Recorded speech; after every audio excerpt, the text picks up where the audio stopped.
गुड़िया बेटी, अब मैं थक गई हूँ। अब मैं तुम्हें उठाकर और नहीं उठ सकती। तुम यहाँ बैठ जाओ और मैं भोजन ढूंढकर इसी जगह वापस आ जाऊंगी। मम्मा, मैं जानती हूँ मैं बोझ हूँ आप पर। सबके बच्चे अपने मम्मा पापा की सहायता करते हैं, मगर मैं कुछ भी नहीं कर सकती सिवाय दाना खाने के। मेरी बेटी, तुम ऐसी बातें मत किया करो। दूसरों के लिए जो भी है, तुम मेरी बेटी हो और बेटियां माँ बाप के लिए बोझ नहीं होती। मम्मा चिड़िया दाना लेने चली जाती है।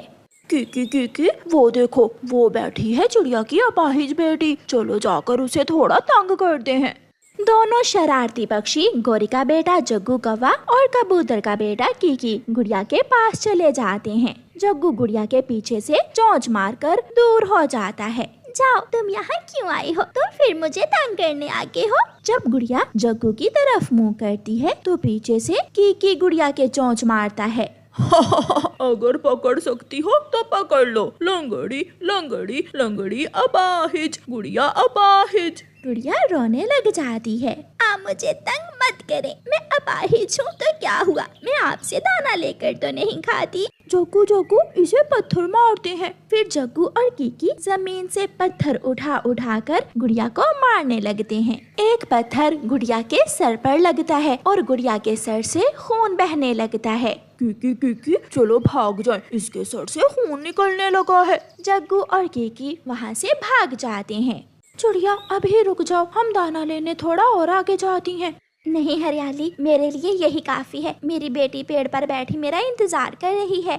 मम्मा चिड़िया अपनी चोंच में गेहूं की एक बाली लिए वापस आती है। गुड़िया बेटी, ये क्या हुआ? आपके सर से तो खून बह रहा है। मम्मा, वो आए थे जग्गू कौवा और कीकी। उन्होंने मुझे बहुत तंग किया और मेरे पत्थर भी मारे। ये सुनकर मम्मा चिड़िया भी रोने लग जाती है। इसीलिए तो मैं कहती हूँ गुड़िया बेटी, आप घर में ही रहा करो। मैं किस किस से लड़ाई करूँगी? सब तंग करते हैं आपको। गुड़िया चुप हो जाती है। मम्मा, मेरे दर्द तो नहीं हो रहा, मैं ठीक हूँ। चलिए हम घर जाते हैं।